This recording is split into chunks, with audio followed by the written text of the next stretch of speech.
Where were you on August the 14th, 2003? You may not remember, but I remember. That's the date when the lights went out in New York City.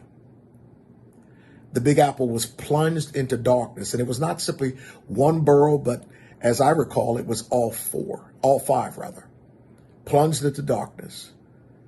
People were walking around trying to feel their way through, trying to make sense out of the shapes and the sounds that they were seeing and hearing, and wondering whether or not they would be taken advantage of. And what is more, wondering how their loved ones, their friends and their family members were doing. Whether or not this would be a time of looting and shooting. And people wanted to know, when would the lights come back on? I can't tell you the exact date nor time, but I can tell you the year. In 722 BCE, the Assyrian army, the reigning superpower of the day, decided to annex Israel. The king sent his army to Israel. They invaded the promised land. They built a siege around the city of Jerusalem to starve the people out. And what is more, to keep the people from coming out and fighting. After some time, Israel tried to fight back, but only to discover that they were ill-equipped, undersized, and inexperienced to deal with the powerful force of the Assyrian army. Israel was plunged into darkness.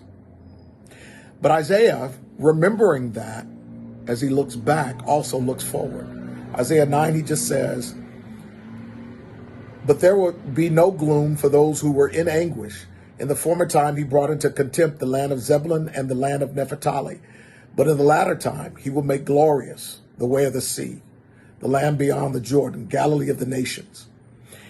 In other words, the prophet Isaiah, whose name means Yahweh is salvation, looks backwards, and he does not deny the reality of darkness. But then he looks forward, and he anticipates that God will send the light. And the only question becomes, how long will the darkness last?